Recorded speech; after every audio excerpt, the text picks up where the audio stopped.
Nous avons des homosexuels chez nous. Ça veut dire qu'aujourd'hui, nous avons des associations homosexuels. Donc aussi, ils vont me l'être. Le marabout est citoyen, comme tous les autres citoyens. Donc les choses doivent être claires.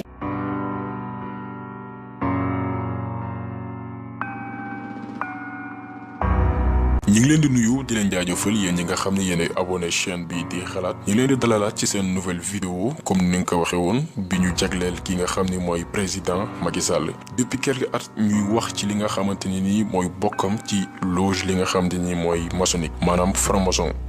vidéo bi da leen di jox ay détails yu leer. kañ la Macky Sall dugg ci li nga xam ne nii mooy secte maçonnique ñen ñooy ay parrain naka lay wëy di réaliser li nga xam ne mooy projet franc-maçon yi fii ci Sénégal ak ay loi ay dispositifs ay projets yoo xam ne da koy teg ngir gën a yokk doole ñi nga xam ne nii ñooy franc-maçon yi fii nga xam ne mooy suñu réew di Sénégal lépp dina leer ci vidéo bi nga xam ne tey dañ ko consacré essentiellement kii di Macky Sall.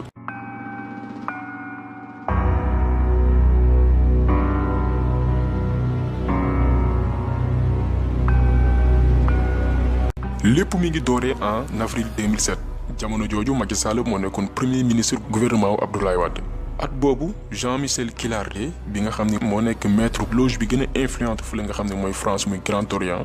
ñëwoon def visite fii ci Sénégal li warloon visite bi mooy célébrer fanweeri anniversaire ki nga xam ne mooy loge Blaise Diagne fii ci Dakar Blaise Diagne comme ni ma leen ko waxee woon ci benn vidéo bokk na ci li gën a may doole franc-maçon fii ci Sénégal mi ngi ko doon fësal weddi ko ñëpp xam nañ ko donc Jean-Michel Kilardi ñëwoon na fii Sénégal pour célébrer 30e anniversaire loge Blaise Diagne bi nga xam ne moo nekk Dakar leneen li waral visite ki nga xam ne mooy Jean-Michel Kilardi fii ci Sénégal mooy dooleelaat franc-maçonnerie fi nga xam ne nii mooy Sénégal parce que jamonoy 2007 dañu xaw a néew doole fi nga xam ne mooy Sénégal parce que amoon na kaaw Abdoulaye Wade bi parce que Abdoulaye Wade ñu bëri dañ ko doon jiiñ naan franc-maçon la à travers benn sortie bi mu def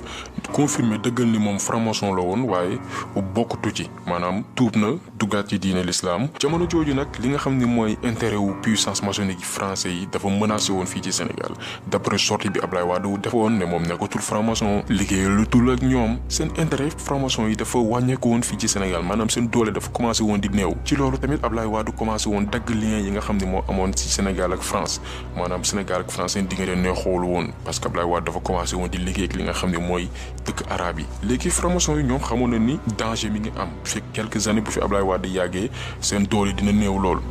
léegi Jean-Michel Kilardi ñëwoon ci séjour Dakar bi non seulement pour participer ci 30e anniversaire ki nga xam ne mooy loge Blaise Diagne mais aussi gën a xool naka la ñuy yaataleewaat naka la ñuy dëggalaatee seen bopp naka la ñuy dooleelaatee seen bopp fi nga xam ne mooy Sénégal parce que pour xamal leen que ni franc-maçon yi comme ni mu leen koy faral di waxee ay nit yu am doole lañ dañuy toog di planifier seen avenir di xool yéen dëkk la ñu néewi doole essayer di fa renforcer wu di fa yokk seen doole ba mën a réaliser politique yi nga xam ne ni ñu ngi ko bëgg a nas jaarale ko ci yenn dëkk yi ci noonu ñoom loge Jean-Michel Kilardi dañu ciblé woon ñetti personnes Idrissa Seck Alassane Dialy Ndiaye ministre de la République la woon ci nguuru Abdou Diouf ak Abdoulaye Wade et moom sax ñu bëri doon nañ wax appartenance am ci benn loge africaine te mosu ko wedde ak ki nga xamante ni nii mooy Macky Sall ci ñetti nit ñooñu nag il fallait faire un choix maanaam il fallait que ñu jël ci kenn ci noonu Idi mun woon am chance bu bëri ndax jamono jooju ñu ngi koy wax ci wàllum détournement wu xaalis ci chantier Thiès ak yooyu noonu mu amoon ay problème ak li nga xam ne nii mooy nguuru Sénégal donc arrangé wul woon ñi nga xam ne ñooy franc-maçon yi parce que jàppoon nañ ne du mën a crédible ci li nga xam ne mooy buddu sénégalais yi Alassane Dialy Ndiaye moom tamit bosom tamit day poser problème parce que yu ci bëri ci sénégalais xamuñu ko woon ci noonu Macky Sall moo nekkoon candidat bu idéal bi maanaam moo nekkoon choix bi gën lu tax loolu parce que Macky Sall jamono jooju moo nekkoon ministre bi gënoon yàgg ci nguur Abdoulaye Wade bi mu nekkee ci Sénégal de 2000 à 2012 Macky Sall moo nekkee ministre bi gën a yàgg parce que ñu ngi ko fal le 21 avril 2004 ba le 19 juin 2007 amul benn premier ministre Abdoulaye Wade bu yàggee noonu te en plus ci Macky Sall bi mu nekkee premier ministre Abdoulaye Wade réaliser projet mi gën a mag boo xoolee corniche de Dakar autoroute nouvel aéroport lépp ci Macky Sall la ko réaliser en plus Macky Sall moo jiite woon campagne bi may Abdoulaye Wade ñu falaat ko li nga xamante ni mooy 2007 leneen li am solo tamit mooy Macky Sall jamono yooyu sénégalais respecté woon nañ ko joxoon nañ ko cër même ñi nga xam ne dañu nekkoon ci guddi gi sax dañ ko joxoon cër. Macky Sall à qui je renouvelle ma confiance Macky Sall qui doit être un modèle de jeune à force de travail, à force de fidélité, il s'est imposé par ses qualités comme Premier ministre du Sénégal. Avec lui, je compte réaliser avant la fin de mon mandat plus de projets que je n'ai réalisés depuis que je suis président de la République.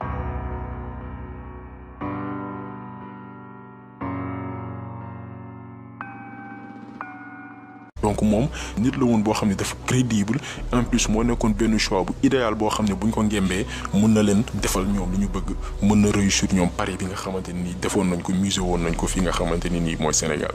ci noonu la Jean-Michel Kilaré ci visitam bi mu ñëwoon def Sénégal rencontré ki nga xamante ni nii mooy Macky Sall ci visite privée boo ko déggee mooy visite boo xam ne kenn du ko teewee ñaar nit yi ko sekk ñoo koy teewee bu ngeen seetloo Jean-Michel Kilaré au lieu que mu dem rencontrer Abdoulaye Wade bi nga xam ne mooy président du Sénégal loolu xam ne mënul nekk parce que relation yi neexul woon dafa dem rencontrer li nga xamante ni nii mooy premier ministre am benn visite boo xam ni visite confidentielle la boo xam ni benn journaliste fekkeewu ko benn membre du gouvernement fekkeewu ko ku dul Jean-Michel Kilaré ak ki nga xamante ni nii mooy Macky Sall waaye di leen fàttali ni Jean-Michel Kilaré jamono jooju moo nekkoon maître loge bi gën a am doole fi nga xam ne mooy France muy Grand Orient. ci noonu la ñu proposé Macky Sall benn projet assuré ko garantie yépp pour fal ko li nga xam ne nii mooy 2012 parce que franc-maçon yi dañu am doole am nañ alal am nañ kàttan da lay jox ay moyens financé la lépp lu war pour homme politique réussir li nga xamante ni nii mooy ay mission am dañ ko koy jox ci noonu la ñu kempee Macky Sall proposé ko benn projet ne ko mën nañ la fal si noonu la ñu conclure benn accord boo xamante nii dañ ko war a exécuter fii ak quelques at. Le 20 juin 2007 Macky Sall ñu fal ko fi nga xam ni mooy Assemblée nationale du Sénégal waaye fal boobu waru woon nekk lu yàgg parce que d'après rencontre bi Macky Sall amee woon Jean-Michel Kilaré il fallait que mu créer benn problème ci biir gouvernement wu Abdoulaye Wade victimisé wu bu génnee pour mën a am benn crédibilité ci Sénégalais maanaam waru woon génnee noonu ci nguuru Abdoulaye Wade maanaam bu tëboon tëb génne ci nguuru Abdoulaye Wade mun na bañ a am benn crédibilité ci bëtu Sénégalais il fallait que mu créer benn problème boo xamante ni nii dina tax ñu dàq ko ngir Sénégalais mën ko yërëm mu mën a nekk benn candidat boo xamante ni dinañ ko mën a fal ci li nga xam ne mooy élection présidentielle yi fi war a ñëw pour expliquer leen ni franc-maçon yi dañu muus ay borom yi bopp ñoo fa ne di xalaat di planifier lépp lu ñu war a réaliser fii ak fukki at dañ koy planifier togg ko ba mu ñor jaarale ko ci yoon pour mën a am résultat bi nga xamante ni moom lañ bëgg.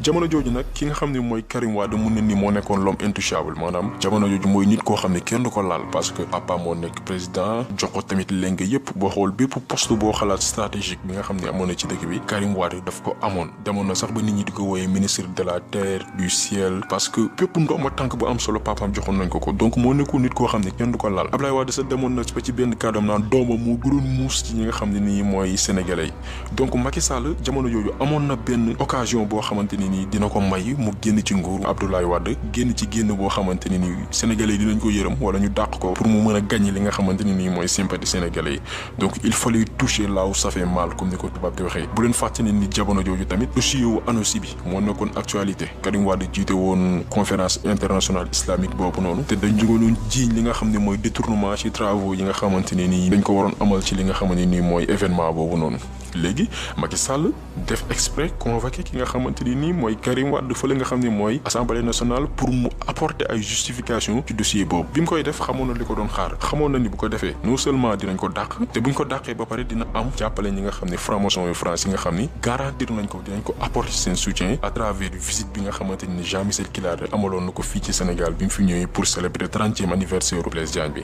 donc lépp Macky Sall xamoon na ko mais daf ko doon def pour am benn occasion créer problème biir PDS ñu dàq ko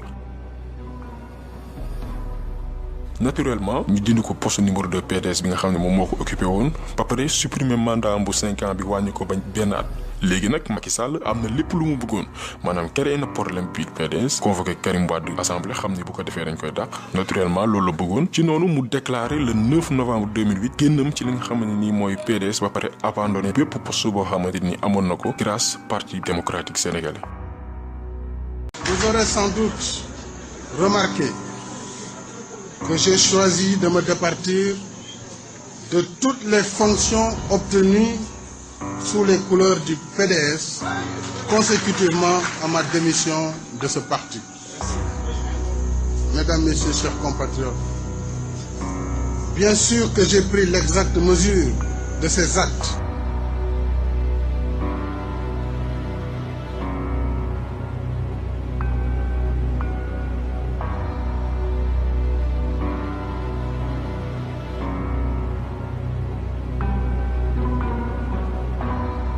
Le 1er décembre 2008 Macky Sall créé parti politique APR Alliance pour la République dinañ ci ñëw ci logo parti boobu noonu ak lan moo tax ñu choisir bopp fas bi comme mandarga li nga xamante ne nii mooy APR dinañ ci ñëw léegi.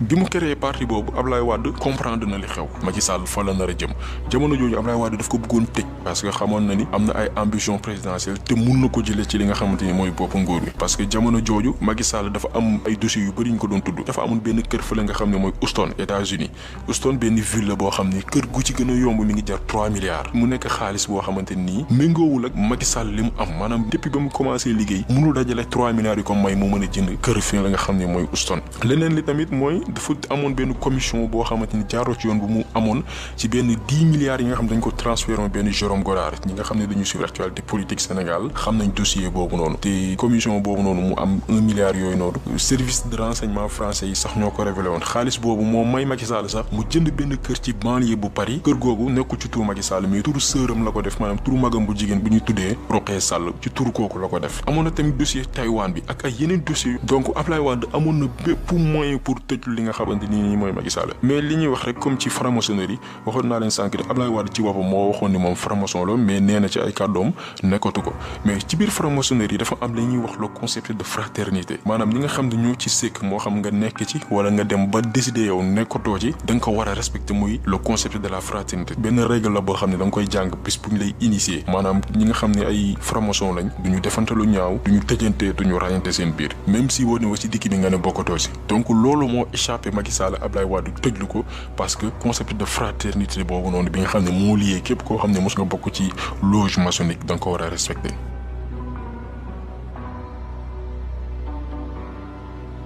waxoon naa leen ko sànq ci noonu la Macky Sall créé APR jël li nga xamante ni mooy bopp fas def ko comme logo officiel li nga xamante ni nii mooy parti bi pour ñi xamul bopp fas boobu loolu lépp dara du ci hasard bopp fas bi day signifier li nga xam ne mooy le chevalier de l'ordre du temple benn symbole la boo xamante ni nii ci biir franc-maçonnerie dafay am signification bu forte moom ngeen di gis ci image bii nii li muy wane mooy doole secte maçonnique bi nga xamante ni am na ko ngir wóyal ñoom seen mission bi nga xam ne bëgg nañ ko teg à travers projet bi ma la doon expliquer muy nouvel ordre mondial ci taxaw temm jàmmaarloog lépp loo xam ni taxaw na seen yoon ngir ñu faagaagal ko ngir mën a atteindre ñoom li nga xam ne mooy seen objectif loolu mooy signifier le chevalier de l'ordre du temple mooy signifier bopp fas bi nga xam ne moom ngeen di gis ci logo APR bi moom ngeen di gis fii ci image bi ay image yu maçonnique la nga xamante ni ñu ngi ko trouvé à travers des archives fas bi tamit dañ koy tuddee le cheval de l'apocalypse ay téere diine ni nga ko fa fekk li muy symboliser mooy xiirtal doomu aadama ci li nga xam ne nii mooy yàlla comme ni seytaane di duggee ci doomu aadama di ko def loolu xamante ni lu bon la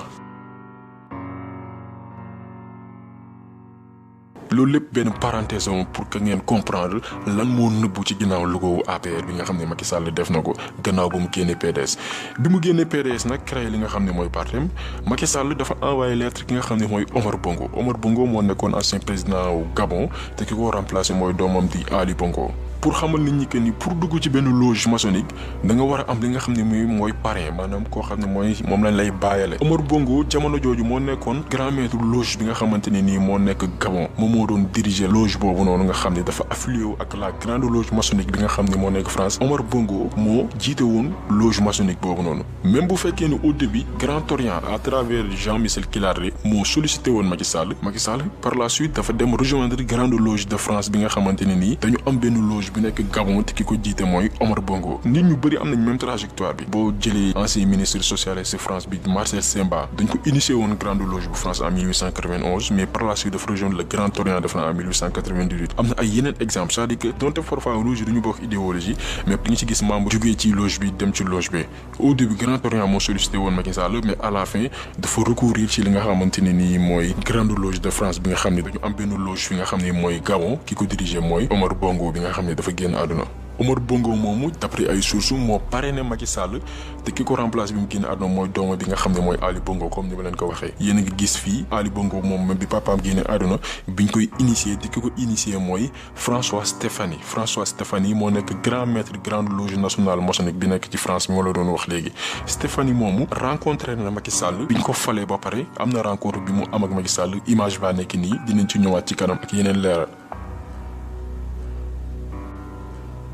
comme ni ma leen ko waxee quelques semaines après bi mu créé li nga xam ne mooy parrain Macky Sall envoyé lettre gi nga xam ne mooy Omar Bongo ñi jàpp ne moom mooy parrain wu Macky Sall lettre yaa nekk nii première lettre bi mi ngi ko envoyé le 3 janvier 2009 ni ngeen koy gisee lettre bi mi ngi dëggal moom yéeneem ngir yeggali mission bi nga xamante ni nii jël na ko maanaam jël yoonu boppam créé li nga xamante ni nii mooy parrain et comme ni mu ko waxaalee woon à travers rencontre bi mu amoon ak Jean-Michel Kilardi jël na décision nekk président du Sénégal pour poursuivre comme ni mu koy waxee pour poursuivre plus efficacement les objectifs de développement de paix et de concorde pour le Sénégal l'idée de poursuivre maanaam poursuivre les objectifs de développement li muy tekki mooy yeggali li nga xamante ni nii mooy yéenewu franc-maçon yi nga xam ne nii mooy fii ci Sénégal bi nga xam ni ñu bëri dañ koy considérer comme la capitale de la franc-maçonnerie wax naa leen kaw Blaise Diagne maanaam loge maçonnique yàgg na fi nga xam ne nii mooy Sénégal maanaam moom duggoom ak yéeneem bi nga xam ne am na ko pour yeggali mission boobu noonu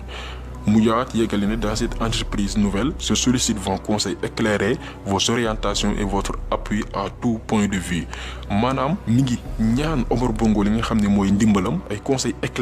éclairés ça veut tout dire maanaam taxaw ki nga xam ne mooy Omar Bongo ci bépp fànn maanaam lépp leer na maanaam Macky Sall bi mu génnee PDS demul solliciter li nga xam ne mooy conseil ak ñaan fi nga xam ne mooy sëriñ si demul wut conseil ñaan yi nga xam ne ñooy homme politique sénégalais yi nga xam ne am nañ expérience demul wut ay conseil wala ay ñaan chef d'état yi nga xam ne ñoo taxaloog Sénégal te nga xam ne am nañ expérience dafa dem ci ki nga xam ne mooy Omar Bongo bi nga xam ne mooy grand maître loge bi nga xam ne moo nekk Gabon lépp leer na ci li nga xamante ni mooy lettre yi deuxième lettre bi mi ngi nekk nii Macky Sall mi ko envoyé waat le 9 janvier 2009 bi ko Omar Bongo père spirituel am envoyé lettre confirmé li nga xamante ni ñoom ñaar mooy seen rencontre malheureusement nag rencontre bi mujjul am parce que Omar Bongo dañ ci tegee quelque temps dafa génn li nga xamante ni nii mooy àdduna loolu sax moo taxoon initiation wu li nga xam ne nii mooy Macky Sall à la grande loge du Gabon bi nga xamante ni naroon na ko conclure ak rencontre bi mu naroon am Omar Bongo avorté donc il fallait que mu attendre ñu introniser Ali Bongo ci boppu loge bi nga xamante ni moo nekk Gabon pour que moom mu mun a dem fi nga xamante ni mooy dëkk boobu. Ali Bongo ñu ngi ko introniser le samedi 31 octobre 2009 te waxoon naa leen ko sànq ki ko introniser mooy François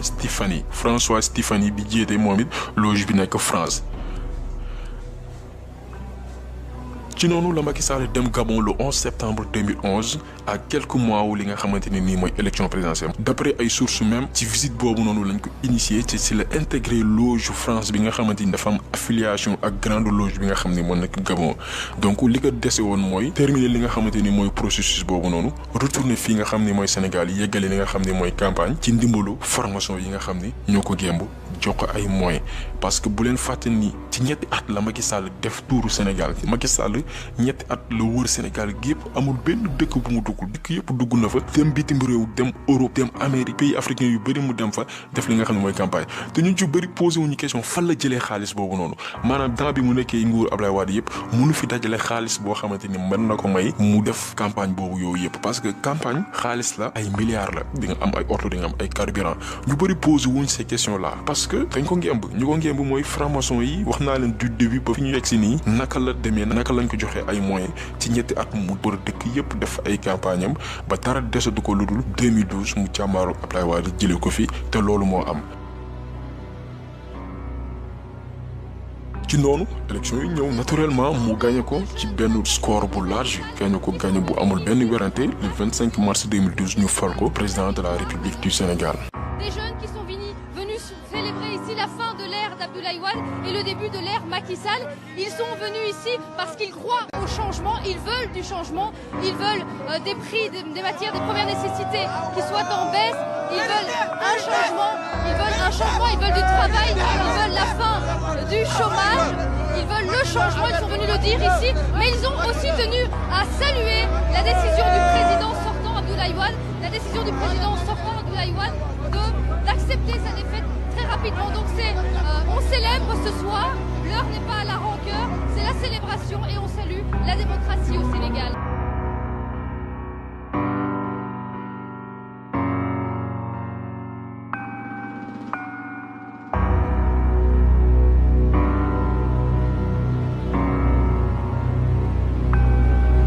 Je jure de remplir fidèlement la charge de président de la République du Sénégal, d'observer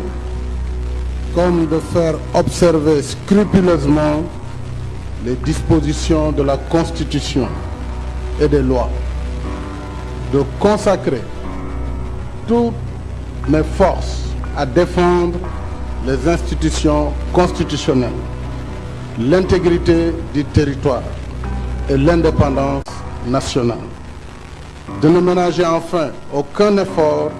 pour la réalisation de l'unité africaine.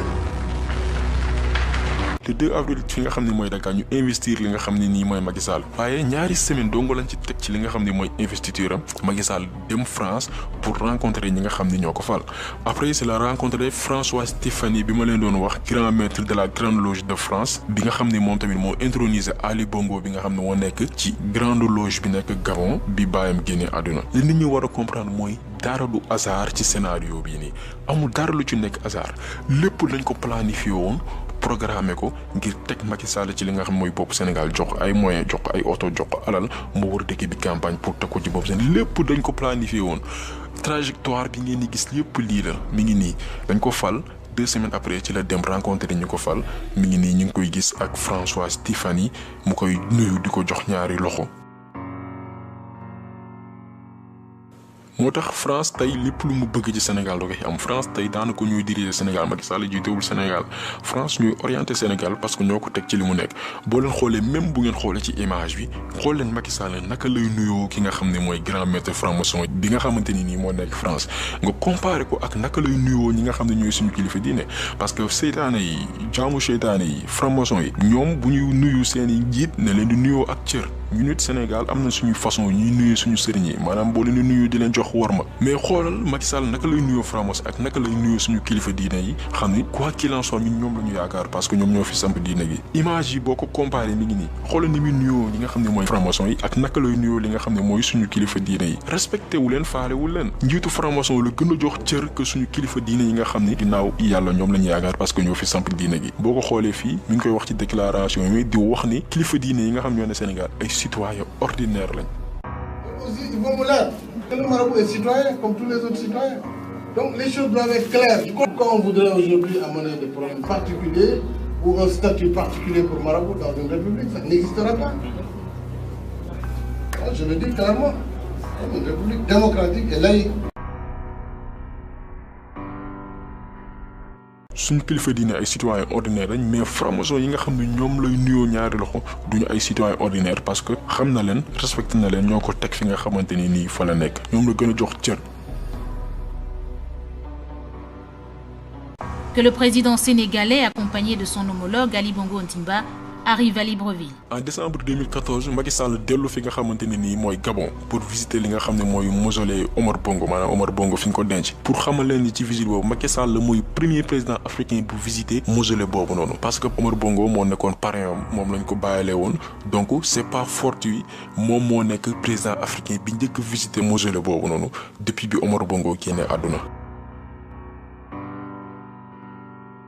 lii lépp ay preuve la yuy wane ni Macky Sall jaamu seytaane la faalewul suñu diine yi faalewul suñu tarixa yi lenn mooy objectif am biir Sénégal dooleel franc-maçon fii ci Sénégal may leen doole fii ci Sénégal jox leen lépp loo xam ne bëgg nañ ko fii ci Sénégal mu yombalale leen ko parce que ñoom ñoo ko jël jox ko ay mooy teg ko ci bopp réew mi.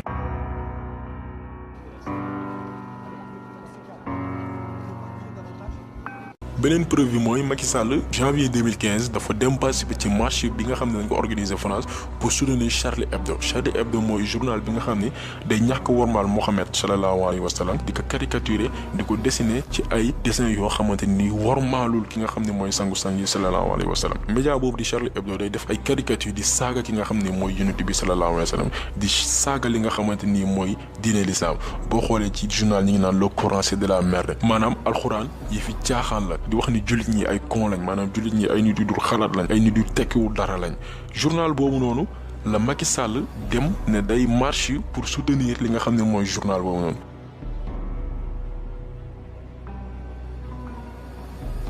Charlie Hebdo dañ leen attaqué woon ñu bëri ñu ngi koy fàttaliku te ñi leen attaqué mooy ay jullit yi nga xam ne dañu nekk France sonn ci li nga xam ne mooy provocation yi nga xam ne journal boobu mi ngi koy def ñu dem attaqué leen ba am ñi nga xamante ni nii am na ñu ci rey li nga xam ne nii benn tontu la boo xam ne lu normal la parce que tey bu fekkee sa diine dañ ko tooñ ngeen yàgg di boole di ko ñaxtu di ko kaas faale muñ leen yoon la ñu dem fayu te ñooñu noonu li ñu def buñ ci deewee àjjana lañ jëm Macky Sall bi nga xam ni moom day wax ni moom jullit la te loolu dara du ci dëgg parce que gëmul diine l'islam faalewul diine l'islam bi parce que mënoon ni jullit nga dem di participer ci manifestation yi nga xamante ni ñoo xam ne ay noonu l'islam lañ nga dem ne jullit nga da ngay dem vote ci seen marche boobu am na ay président jullit yoo xam ne bi leen invité ci marche boobu dañu bañ ne duñ ci dem parce que seen diine lañ toroxal seen diine la ñu ñàkk a wormaal moo tax demuñu fa mais moom mi nga xam ne faalewul diine marionnette la moo dem participer ci marche boobu.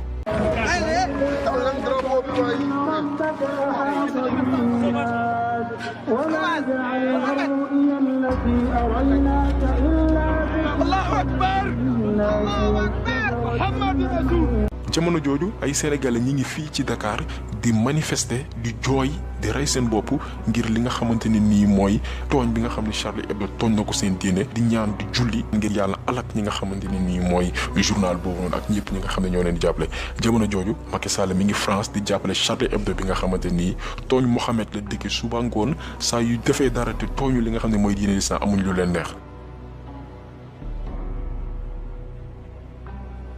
ci même jamono jooju noonu imam Kolda bi nga xam ne moo ngi tudd Ibrahima Seye defoon benn xutba ne Macky Sall génn na ci diine l'islam gannaaw ba mu demee manifester fële nga xam ne mooy Charlie Hebdo li nga xam ne ay wax la yoo xam ne dëgg la parce que ku dem bokk ci manifestation yi nga xam ne ay noonu l'islam lañ génn nga ci diine l'islam loolu lu leer la lu dëgg gu wér la. imam bi mu waxee loolu ñu tëj ko Macky Sall tëjlu ko ñu tëj ko kaso te biñ ko tëjee woon sax jotoon nañ ko bàyyi Macky Sall moo ne ñu tëjaat ko ci kaso bi moom mook imam Alioune Badara Ndao ñoo yem da leen tëj néewal leen doole jàpp leen tëj leen ci kaso bi te teguñu ko fenn. maanaam Macky Sall yematul rek ci li nga xam ne mooy dooleel li nga xam ne mooy seytaane yi fii ci Sénégal mais day tëj nitu diine yi nga xam ne dañuy ñaax askan wi di leen yee pour ñu xippi seen bët xool day def li muy def ba pare taxaw ne kenn du ko fi waxee di jaay doole nit ñi di noot diine di tëj ay imam mu nekk loo xam ne lu ñaaw la lenn moo leen tax a jóg mooy nax population bi di def li ñuy def te kenn du ko fi waxee pour lëndëmal xelu askan wi parce que ay jaamu seytaane lañ li leen tax a jóg mooy dooleel seytaane fi nga xam ne mooy Sénégal. ñu ñëw en octobre 2016 mu lancé li nga xam ne mooy carte d'identité biométrique bi nga xamante ni nii Sénégal mooy premier dëkk bi nga xam ne lancé na ko ci li nga xam ne mooy zone CEDEAO loo xamante ni nekkul woon benn urgence mais li nit ñi xamul mooy carte biométrique boobu noonu dafa ëmb ay secret yoo xamante ni ñu bëri ci population muy Sénégal muy yeneen dëkk yi nekk CEDEAO yi xamuñu ko. carte biométrique yi dafa bokk ci benn projet du nouvel ordre mondial bi nga xam ne li muy visé mooy contrôler population wu àdduna bi maanaam contrôler nit ñi nekk ci àdduna bi pour mën di leen manipuler dinañ ci ñëw ci léegi ak ay preuve yu leer lan moo ne ci carte biométrique yooyu lan lañ ci def ak naka lañ ko defee pour contrôler population wu àdduna bi.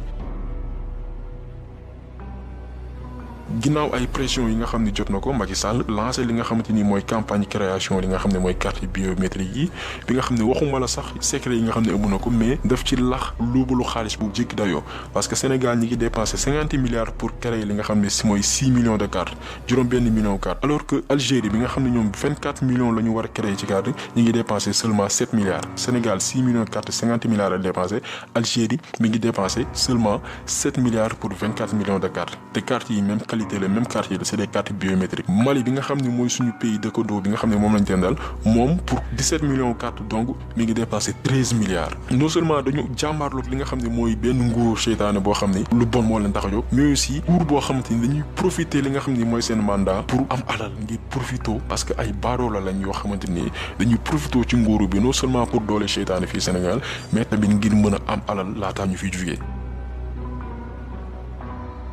pour ñëwaat ci carte yi lan moo nekk ci carte yi carte biométrique boo jël dafa am li ñuy woowee puce électronique bi ngeen di gis ci image bi ngeen di gis képp koo xamante ni yaa ngi carte bi jàppal ni ñi lay contrôler maanaam dafa am puce électronique mooy permettre ñuy contrôler nit ñi franc-maçon yi ñoo ko créé et dëkk boo xam ne bokk nga ci politique boobu noonu da ngay intégrer li nga xam ne mooy puce électronique boobu pour que say population puce électronique boobu mën leen topp mën a nekk ci ñoom pour que ñoom ñu mën a contrôler li nga xam ne mooy nit ñi boo demee ci États-Unis wala en Europe am na ñoo xam ni puce électronique bi seen yaram lañ koy def da leen koy injecté comme ay piqûre di ko def seen yaram mais da leen di nax maanaam li leen di naxee mooy bu dee xale yi chaque pàccum xale yi la ñuy profité ne waaw dañ koy def ci xale yi pour mën leen surveiller donc bu mu leen bett sax bu ñu demee ba rajo fréquence d'identification yooyu noonu ñu ne dañ koy def xale yi pour aar leen parce que ñoom ñooy dem di sàcc xale yi ba pare ñu war en retour ne dañ leen di protéger pour def leen ay puces électroniques pour ñu mën leen di leen surveiller xon naa leen ko mooy yoonu franc-maçon yi mooy seen logique maanaam créer des problèmes pour apporter des solutions maanaam franc-maçon yi dañuy ñëw créer problème ci biir réew ñëw ne solution baa ngi alors que solution bi lenn moo ko lal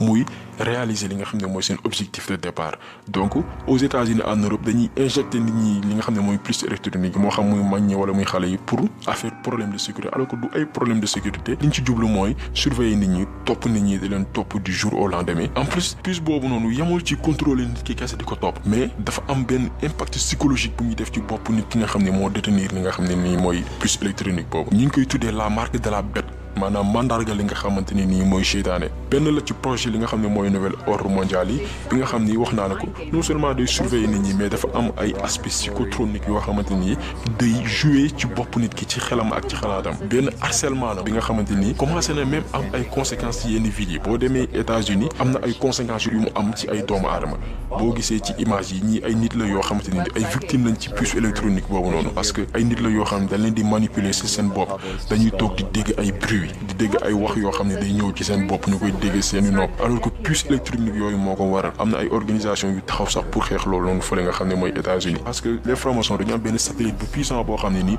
mooy contrôler ces puces là di manipuler nit ñi dans leur tête satellite boobu noonu mun na dem ba di ñaax nit ñi ci ñuy def ay choses yoo xam ne ñoom sax du seen coobare alors que puce électronique yooyu noonu ñoo ko waral tey carte biométrique bu ci ne am na benn puce électronique bi nga xamante ni nii moom moo ci ne pour xamal leen naka la franc-maçonnerie amee doole fii ci Sénégal ak jéego yi nga xam ni mi ngi koy teg yu am doole yoo xamante ni lépp mi ngi xew ci askan wi xamuñ ci dara parce que kenn leeralu leen lan moo nëbbu ci ginnaaw li leen di proposer bis bu nekk. am na ci ay yeneen événement yu bëri bu ñu ko doon lim du jeex yi wane ni Macky Sall jaamu seytaane la bu ngeen fàttali ko rencontre franc-maçon yi waroon am à Dakar yi ko autorisé mooy Macky Sall ginnaaw pression yi la ñu séddee dellu ginnaaw visitu Rihanna bi fi nga xam ne mooy Sénégal ak ay programme yoo xamante ni ëllëg dafa naroon noot génération yi nga xam ne ñoo ñëw def leen ay jaamu seytaane lépp expliqué woon na leen ko suñu vidéo yi weesu.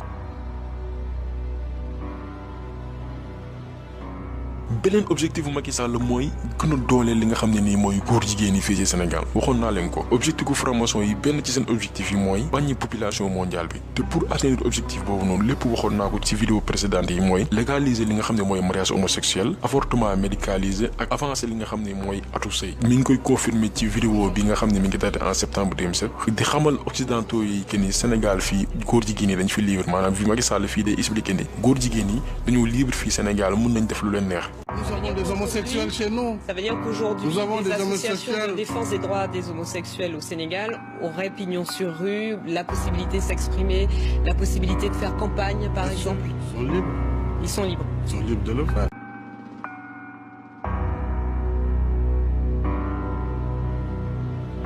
lii lépp day expliquer ni moom promesse yi nga xam ne mi ngi koy tenir ñi nga xam ne ñooy ay chefam ñi nga xam ne ñoo ko diriger pour dalal seen xel di leen xamal projet yi nga xam ne moom diggaale na nga ko ñoom mi ngi koy respecté fii ci Sénégal beneen li dëggal loolu noonu mooy ci référendum bu 20 mars 2016 bi ci point yi nga xam ne daf ko proposé woon dafa am benn réforme boo xamante ni li ko tax a jóg mooy reconnaître de nouveaux droits aux citoyens de nouveaux droits boo ko déggee mooy ay droits yoo xamante kenn spécifié wu ko maanaam nouveaux droits yooyu kenn leeralu ko ci li nga xam ne mooy charte boobu nouveaux droits yooyu li mu ëmb mooy ku ci nekk am nga droit wu sëy doomu aadama bu la neex moo xam ngeen bokk sexe wala sax mu nekk mala donc nouveau droit yooyu noonu loolu lay ëmb mu propose ko ci référendum 20 mars 2016 ñu voté ko.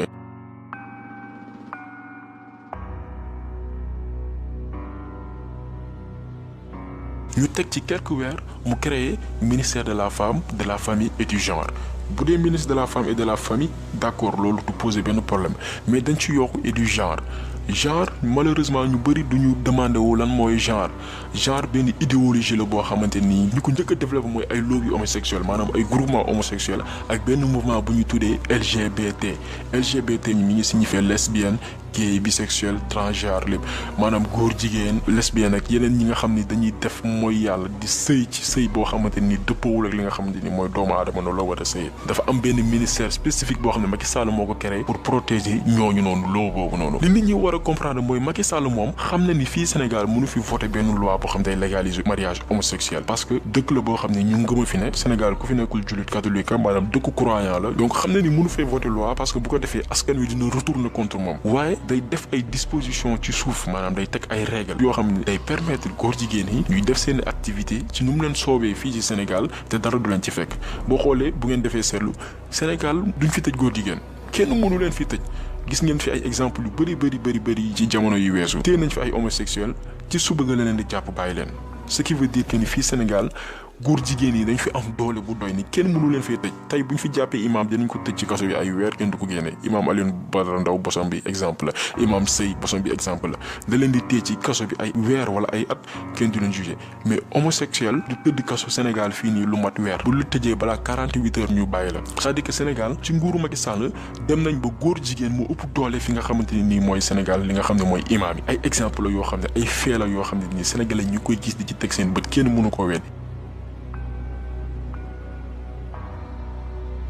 donc askan wi ñi nga xam ne ñooy sénégalais yi nañu jël seen responsabilité balaa béy di woy mbuus comme ni ko olof di waxee yéen ko gisal seen boobu lépp acte boo xam ne Macky Sall posé na ko depuis bi ñu ko falee en 2012 mi ngi jëm ci dooleel franc-maçon yi dooleel góor jigéen yi xeex li nga xam ne mooy imaam yi ak sàcc alalu askan wi jaamu seytaane la ma répété ko encore une fois liggéeyam mooy doole li nga xam ne mission bi nga xam ne franc-maçon yi dooree nañ ko depuis Blaise Diagne di ko yeggale ba tey loolu mooy yéenewu Macky Sall fi nga xam ne mooy Sénégal marionnette la boo xamante ni nii protéger intérêt wu France moo ko tax a jóg parce que ñoom ñoo ko jox ay moyens ba mu toog ci bopp réew bi nga xam ne ni mooy Sénégal te loo si ne li nga xam ne mooy armée française signé na li nga xam ne mooy les APE bi nga xam ne day dem ba néewal doole li nga xam ne mooy secteur informel Abdoulaye Wade ak lu ñu ko mënti waxal bañoon na ni du signé accord boobu nga xam ne mooy les APE ñu tuddee ko accord de partenariat économique bi nga xam ni day permettre li nga xam ne mooy européens yi rawatina français yi installé wu fii Sénégal am ay avantages fiscaux yoo xamante ni tey bitigu Sénégal bi nga xam ne day jaayee ñaar fukk ñoom bu ñu ñëwee mën nañ ko jaayee fukk ak juróom wala fukki dërëm bu ko defee day daaneel jaaykat yi nga xam ne ñoo nekk Sénégal amuñu qualification professionnelle jànguñ da leen di daaneel et la preuve en est que tey supermarché français yëpp ñi ngi fii Sénégal mën nga citer ay Auchan ay Sidi Dia ñi ngi fi Sénégal di jaayee lu gën a yomb suñu boutique yi dañuy jaayee te loolu lépp dara tax koo jóg loolu doole français yi néewal doole li nga xam ne ñooy sénégalais yi fi nekk en plus li waral ni Macky Sall liggéey tax koo jóg jamono yi mu fi amee problème ak Karim Wade nee na daf ko woo pour leeral li nga xam ne mooy alalu askan wi loolu lépp du dëgg ay planification li mu defoon pour génn nguuru Abdoulaye Wade la loolu noonu bu fekkoon ni dëgg la ci moom tey du jël sàcc yi nga xamante ni nii ak raykatu nit yi nga xam ne ñoo nekkoon ci nguuru Abdoulaye Wade indiwaat leen ci gouvernement maanaam lépp lu mu doon wax au début dara du ci dëgg dara dugguwul ci moom boo xoolee sàcc yi nekkoon ci nguuru Abdoulaye Wade yeeg yëpp ñi ngi ci moom mun nga lim Awa Ndiaye Sitor Ndour Bayla Wane Ousmane Ngom bu ñu doon lim du jeex ñëpp ñu ngi daw ci nguuru Macky Sall daw làqu ci moom parce que moom moo leen protéger moom moo leen aar alors que tey ci kaso bi la leen waroon fekk gëmul Sénégal faalewul Sénégal respecté wul Sénégal benn mission la am mooy yeggali mission Blaise Diagne bi nga xam ne tàmbale woon na ko fii ci Sénégal def Sénégal li nga xam ne mooy capitalu franc-maçonnerie fi nga xam ne mooy Afrique de l'Ouest donc na Sénégalais yeew pare ngir jëlee fi Macky Sall fi nga xam ne mooy bopp Sénégal li ko mooy dëkk bi dina yegg foo xamante ni du doon lu nga xam ne moo ñu gënal ñii di sëriñ ñi nga xam ne nañ xam-xam ñi nga xam ne mën nañ ñaan ku ci julli ngalawaay na nga ñaan ngir Macky Sall suñu borom jëlee ko fi te yàlla rek tax dinañ def lépp nag pour toog ci bopp nguur gi dinañ jënd ay nit dinañ corrompre ay nit dinañ jéem a nax kilifa diine yi nga xam ne ñu ci bëri lii xew ci réew mi amaana yëguñu ko parce que buñ ko yëgoon wax nañ ci dinañ yàq xaalisu réew mi donc na Sénégalais xam lu ñu bëgg laataa mbir mi di yegg foo xamante ni duñu neex parce que lépp lu ci mënti am ñun ñooy payer les pots cassés suñu doom yi ñooy payer les pots cassés génération bi ñëw ñooy payer les pots cassés te yàlla bis bu demee bay mbugal du bàyyi kenn moo xam nga def wala defoo ñëpp lay boole mbugal donc nañu sauver suñu Sénégal jëlee fi Macky Sall parce que bu amee deuxième mandat mooy suñu torox tànge deuxième mandat wu Macky Sall fii ci Sénégal mooy suñu torox tànge donc ci nit ñi bàyyi xel lépp lu ci waay mën bu kenn toog ne sama yoon nekk si am nga doole bu la yàlla mooy sa carte fexeel ba jot ko 2019 nga dem voté contre Macky Sall yaa xam koy voté ñun faru ñu fenn l'essentiel mooy li xew nañ ko leeral Sénégalais xam kan mooy kan diw mooy kan lan lay def lan mooy yéen ñu leeral ko ëllëg koo voté baax na mais l'essentiel dañ fi jëlee Macky Sall mu jugee fii parce que folowaatam biir Sénégal mooy suñu mbugal mooy suñu toroxtànge. yaakaar naa ni vidéo bi leer na objectif yi loolu kese la woon parce que li ñuy def ni amul benn média boo xamante ni mi ngi koy def tey li amoon temps Ablaye Wade amatul Ablaye Wade au moins amoon na ay médias yu jàkkaarloo woon ak moom di jàmmaarloo ak moom yi xeex ak moom mais avec nguuru Macky Sall amul benn média bu jàkkaarloo ak moom ñëpp la jënd ñëpp média yëpp la jënd même site internet yi nga xam ne ñoo nekk Sénégal da leen la jënd loolu lépp lim ci jublu mooy nëbb tuuxi duuna yi nga xam ne mi ngi koy def ci Sénégal ba kenn du ko wax scandale yi bëri na mënuñu ko jeexal buñ ko doon lim fi ba suba du jeex mais da leen ci jox li nga xam ne moo ci gën a am solo pour que nit ñi mën a comprendre ci fin vidéo bi di ngeen gis liste boo xamante ne nii njabootu Macky Sall famille ak ñi nga xam ne ñoo ko jege pouvoir yi nga xam ne ndomba tànk yi nga xam ne am na ko maanaam temps Ablaye Wade doomam kese lañ doon wax Karim Wade loolu tax ñu jëlee ko fi maanaam li taxoon ñu jëlee fi Ablaye Wade lu raw la fiy def Ablaye Wade doomam lañ doon wax mais moom tey dafa jël ay famille am ñu ko jege ak ay xaritam ak i mbokk ñëpp dajale leen ci nguur yi maanaam dañuy profito ay baadoola yi nekk ci nguur lañ yoo xamante nii dañuy profito laataa ñu fiy jógee ngir ñu am alal dinañ leen wan ci fin vidéo bi liste ñëpp ñi nga xamante ni Macky Sall dajale leen ci nguur gi rien que pour profito lekk alalu askan wi dooleel seytaane yi fii ci suñu réew yàq Sénégal pare dem seen yoon donc